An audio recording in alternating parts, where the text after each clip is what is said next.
Hello and welcome to Talking Points here on France 24. If you live in Paris or if you ever go to Paris, you may have already tried to hail a cab on the streets of Paris and not understand why the taxi doesn't stop. The reason is that you didn't see the very small light on the roof of the taxi cab. But in order to help clarify our vision and be more user-friendly, taxis in France, in Paris, will now have to have a red light on their roof if they're taken, and obviously a green light if they are available. So this is part of an effort to make the City of Lights more attractive to tourists, just as France is hoping to regain the ground lost due to the economic crisis and less tourists coming to Paris. So with me to discuss whether this small example will help France be more attractive and smiling to tourists is Stephen Clark, who's a journalist and the author of several books about France. Hello and welcome. Hello. And also here today is Rachid Amirou, who's a sociologist, a tourism expert, and also an author of several books. So Stephen Clark, I don't know if you've seen those new cabs that just began to appear, but what do you make of this change? Well, I think it's a good idea to make things clear, because it's true that you have to be a real expert in taxis to understand when a taxi is coming towards you whether it's free or not. And I think the problem, especially for tourists, is that they'll see a taxi coming towards them, they start waving their arms about, the taxi doesn't stop, and of course their first assumption is, these Parisians, they're so unfriendly, even the taxi drivers don't stop. But the taxi might actually have a passenger in it. It's just that you can't tell because you've got the big white lights and then a tiny orange one underneath, which shows that it's occupied. Now, so anything that can help tourists feel sort of more at home in France is a good thing. And also the problem I find with this white light is that it confirms the Parisian taxi driver's idea that all tourists are idiots. Because he's driving along with a passenger, and they start waving their arms about, and he thinks, these idiots, they don't know I've got. And I came to the studio in a taxi, and I asked the driver, and he said almost exactly that. These tourists, they annoy me. Anything that can change that relationship to make sure that taxi drivers get on better with tourists must be a good thing.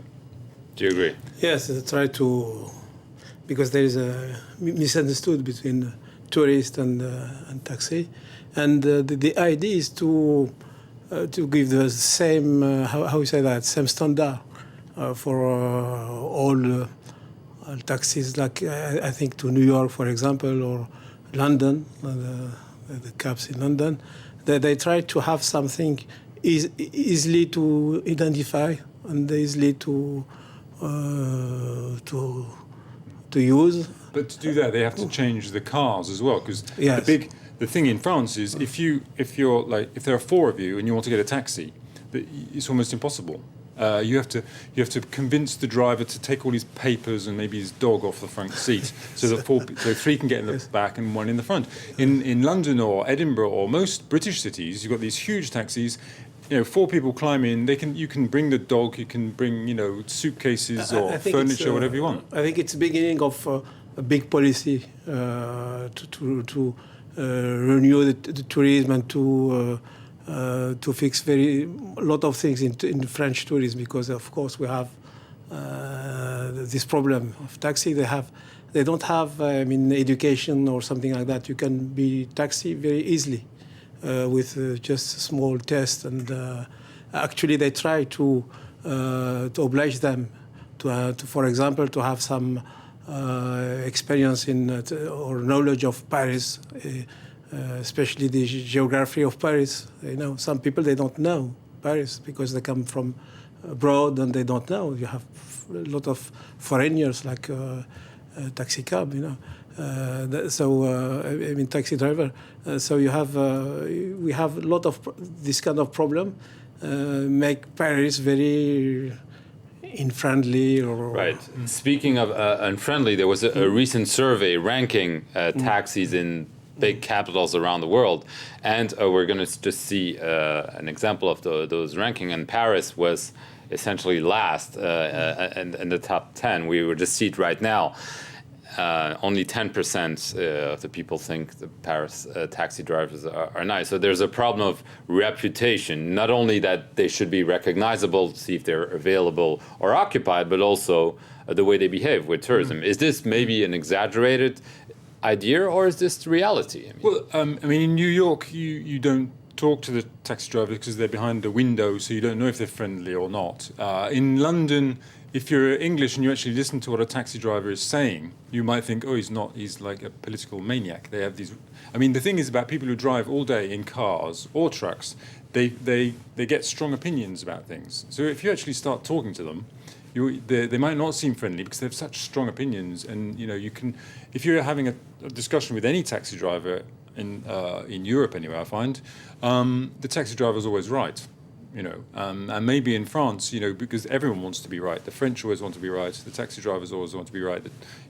Perhaps they just get into big arguments, Right. more intellectual arguments, maybe. But I mean, so do you think like the French authorities, especially the ones in charge of tourism, are now concerned that this is not good for the image of Paris and of France, and that's why they're trying maybe to change the word? Yes, because we had a lot of inquiries and studies about the hospitality in France, and we know that we have a big problem with that because it's with economic consequences.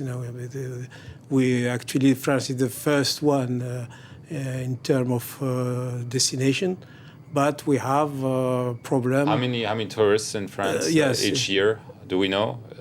More or less 60 about million or something? 79 million, something like that. Right. Around 79 million. And we have a big problem because people actually, they don't stay in France. For example, the German, they come and cross France and go to Italy or Spain because they feel not very welcomed, in France. And we have a big policy to renew, to give more education, to make more the people more professional, starting from the taxi driver and restaurant. We can have a program with the restaurant. You can, a lot of problem with restaurant, maybe misunderstanding with the price and so on, and with the food, and so there is really actually the authorities try to really. How you say that they don't to improve the hospitality essentially of the French. Yes. Sometimes I think sometimes it is the tourist's fault. I wrote this book called Talk to the Snail, which is trying to explain to people who come to France how France works. Because if you don't know how France works, you can go, like if you go into a French restaurant and you don't say bonjour, the waiter's going to think you're impolite. If you then you look at the menu and being English, if you say, what we want is an omelette and French fries. We don't want what you've got. We're sort of vegetarians. We're allergic to gluten and everything. We want this. The waiter is. They're going to get a bad reception. The waiter's going to be a bit annoyed with them, but it's their fault. If you don't understand how France works, you won't have a good time with a taxi driver or waiter or anything. But there seems to be a kind of contradiction, at least in the figures. I mean, the tourism minister, Hervé Novelli, just said that the figures of people coming to France were coming back to the 2008 levels, the pre-crisis levels. And as you say, France is the first destination in the world for tourists. And this reputation of, not being very hospitable to foreigners has been there for many years. So how do you explain that people continue to come to France, even though the taxis, the restaurants, the hotels might not be the most nice to tourists? Because France is not only Paris, because the people, they know that if they come, they go, for example, in south of France or in Château de la Loire or in a small village, the relationship is very different. But lots of them come to Paris. Yes, they come to Paris, but they don't stay longer. And you have this paradox: the people they don't.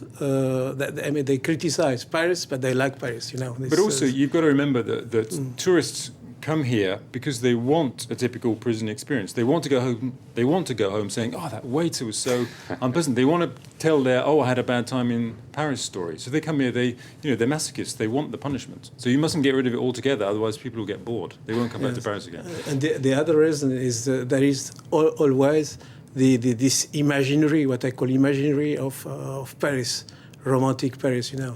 So it's if you go in Japan, in Brazil, in a lot of countries, they still have this idea or this image of Paris, 15th Jean-Paul Sartre and so on. You know, the idea that Paris is something very special. Right, but isn't this fueling the sentiment essentially among Parisians, the ones who work in the tourism industry, but others that they can behave the way they want, tourists will always come. That's, you know, it's not going to change, so why change our ways if people come anyway? Well, it's true, and the taxi drivers, you know, my taxi driver this morning was saying that he thought it was a complete waste of time. He said, the only people who don't know how to take taxis are the people who never take taxis, so why should we change? Then the French never really want to change, but that, in a way, that's why we love them.